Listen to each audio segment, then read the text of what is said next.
Hey guys, welcome back. Thanks for joining us. So today I thought I'd take you along. I'm going to rebuild this glass beater that we have, and we're moving into our new and improved facility, so I thought this would be a great opportunity to go through all the equipment, clean everything up, get it working just the way it should, and I also want to address the amount of dust that this thing produces, because I want a completely dust-free, clean shop in this new shop.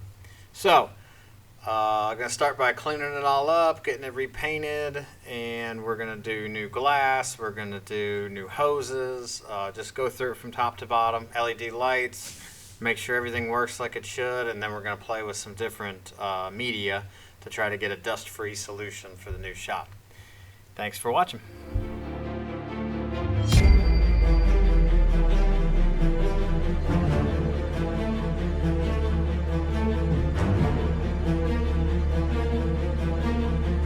All right guys, got coat one on. It's looking really good. It's like a whole new machine. Take a look.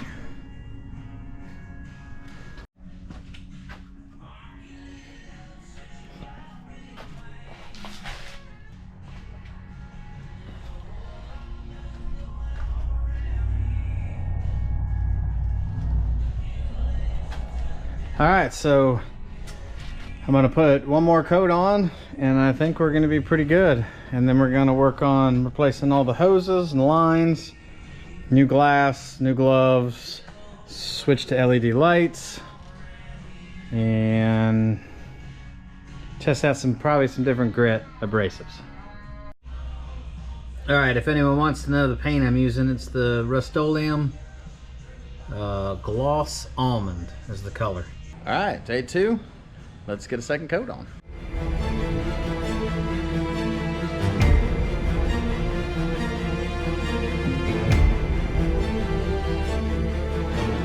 So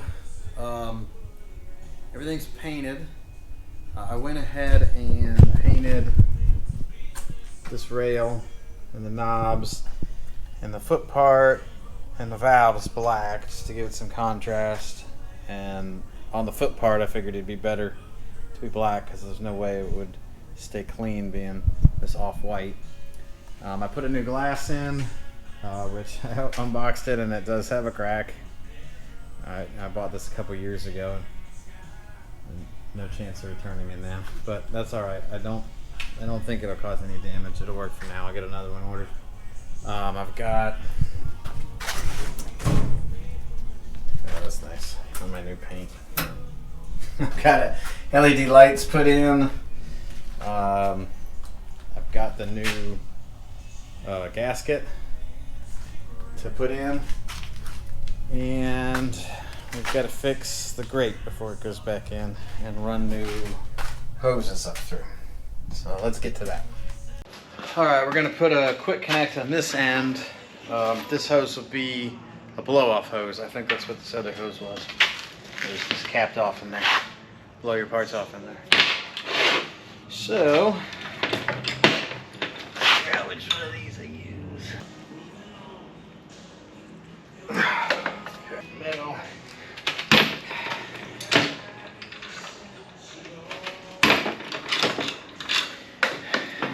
Crimpy. Now we'll have to pass this in through the grommet and then crimp the outside. Do quick connect fittings here that the hoses are gonna come down into both sides. And that way, if there's a problem with a hose, disconnect it real easy. Like for instance, the air hose, just pop it off. If it gets a hole in it or something and I keep blasting, I'll fix it later. So that's that. I need to go get some fittings for the ends on that side. Let's get to work on the grate and let's get over to the welding table. So after blasting for a long time, they'll get a hole in it. Someone somewhere along the line, hell, it might even have been me years ago, just welded angle on top. But when you're trying to slide something in, like a cylinder head, it wants to hit on there. It's a big pain in the ass. So What I'm gonna do is cut and then weld it in flush. So let's fire up the hypotherm. First thing to do is get these cut out so that I can lay these on flush and mark it, get a good dimension to cut them in.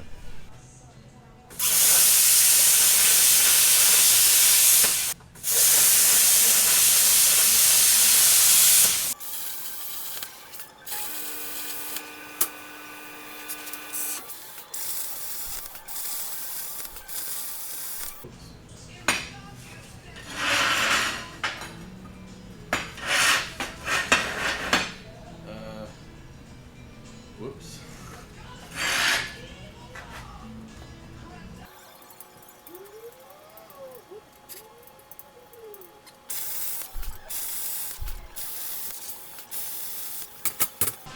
All right, let's get to welding these in. Fill in some gaps.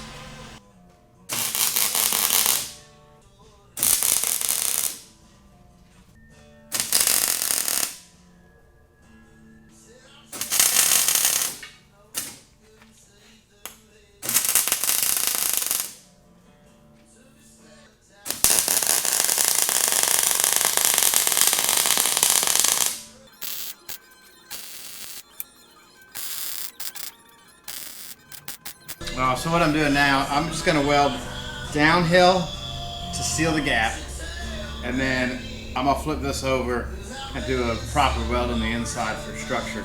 But this is going to be all ground smooth anyway, so I want a real small, skinny weld. So downhill, like I said, just sealing the gap and getting these in place. I'm going to weld these out and go from there. Oh. Now we're on to the fun ones.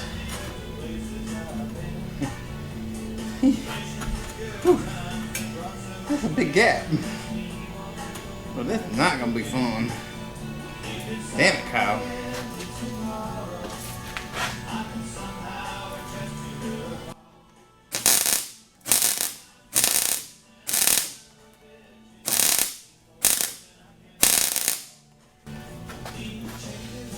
Now, my welding teacher back in trade school used to say, if you can step over it, you can weld it. Here we go.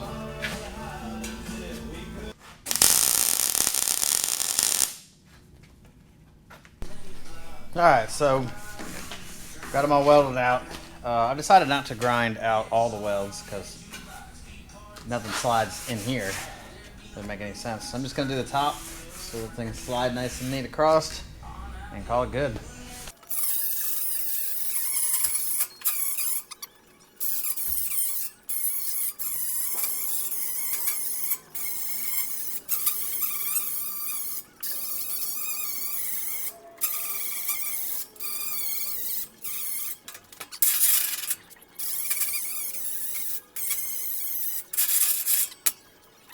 Put on the ones in here.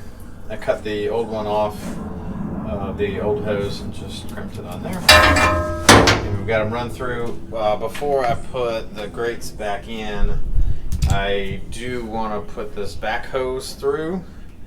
And it's not here yet. I'm waiting on it to come in.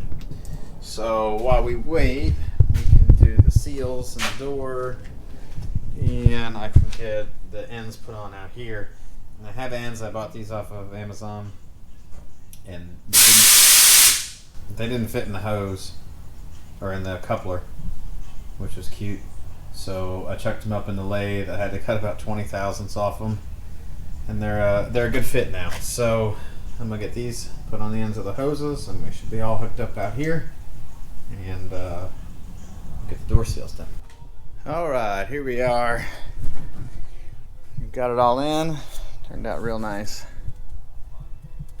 It's got a nice tight fit. It didn't used to stop way out here before, so it's good springy action. And seals up. Looks like really nice, so I think that's gonna work good. And just do the other side. Alright, so the hose came in. I got it ran through the grommet. Just have it laid up here. This is way more hose than we're gonna need. But now we can get the grate put in and get all the hoses ran where they're supposed to.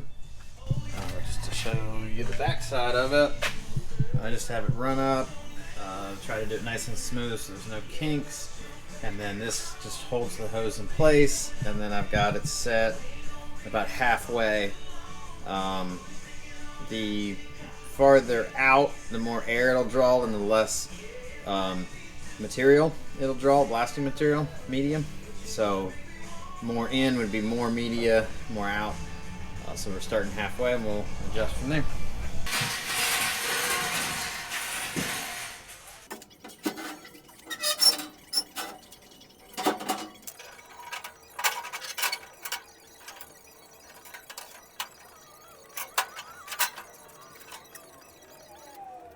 All right. Probably could have used a hand on that one. We've got it in place. I didn't break the glass anymore. So now we put the gloves in and we can feed all the hoses up through the hole here and hook up our nozzle. I think we're ready. Whew. All right. I've got the bag hooked up. I got it blowed out a little bit, so it's not too terribly dusty in here. It'll work for now. I want to get this hooked to a dust collector eventually, but I got to get this thing going. So we need to load it.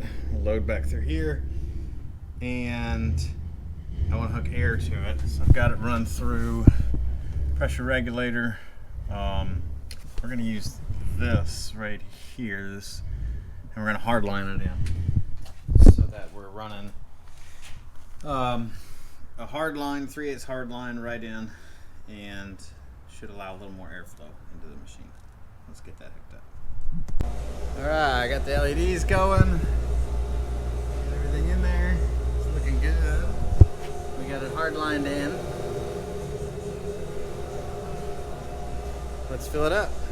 All right, this is what we're going to be using for media.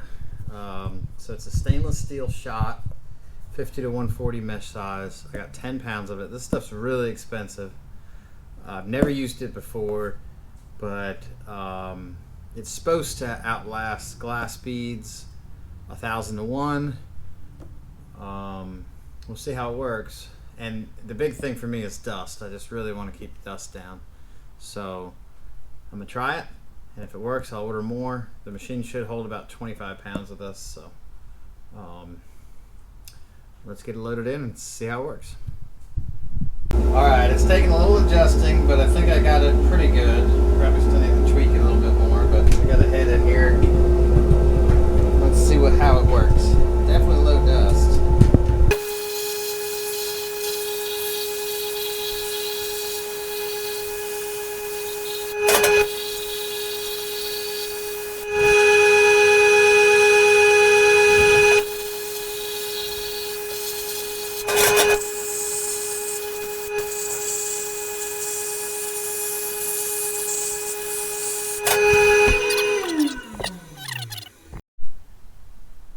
Alright, quick update on the blaster.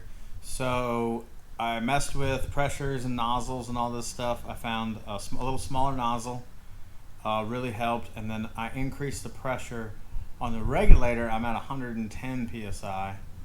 It doesn't seem like that much inside the cabinet. There's probably a good pressure drop, but that made a pretty good difference. And then I tried a different grit abrasive. Okay, let me show you here. This is what I had ordered before, which is I want to use the stainless steel shot so that we don't contaminate any stainless or aluminum parts and cause corrosion by steel shot in it. But I got a real fine grit, 50 to 140 mesh size, which means that's a big range, but basically 50 to 140 pieces per 1 inch mesh to make the holes, if that makes sense. So the higher the number, the finer the grit. And then this is what I ordered. I ordered it at just steel because stainless is really expensive to be testing with. It was 10 pounds of stainless I ordered for $113, and I got 25 pounds for 65 bucks of this. But I went to a 25 to 35 mesh size. It's the balls are about 4 times as big, huge noticeable difference, and I think that just gave it enough inertia, like they have enough weight now to make a difference, but definitely cleans a lot better. It's still not as good as what I was using before, which was a 50-50 mixture of glass beads and aluminum oxide, and that's really aggressive and cleans really good. But I like the surface finish better with this, and there's almost no dust, which is huge for me. I don't want dust. There's always dust around and in and on the glass beater in that area, and I don't want that. I want a very clean shop, so no dust. So it achieves that goal. Takes a little longer, but better surface finish. So far, I'm happy with it. I'll show you guys inside the cabinet with this now that I got it tweaked a little better, and then this bigger grit, and you'll see it does. Hey guys, got a set of 400 Ford rods here, so I'll show you how it works with this steel shot, the bigger steel shot that we have.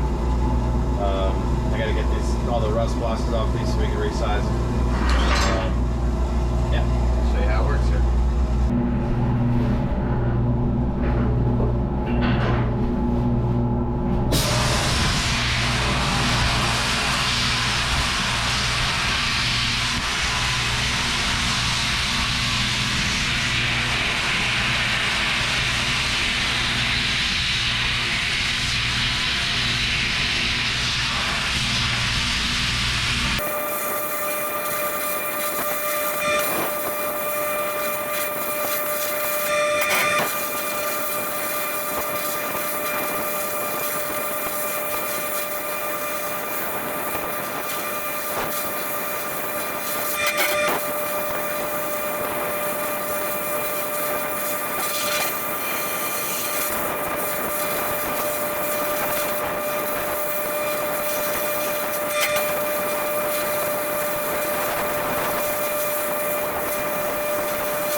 All right, one last thing that I did is the machine just had a screen here, like just holes, vent holes, because the air generally sucks down and then goes through out the back into the bag.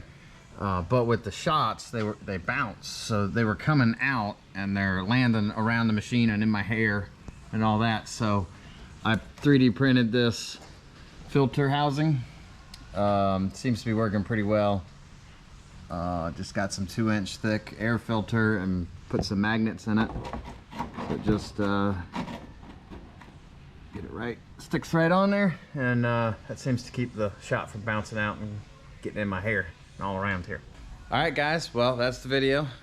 Thanks very much for watching. See you next time.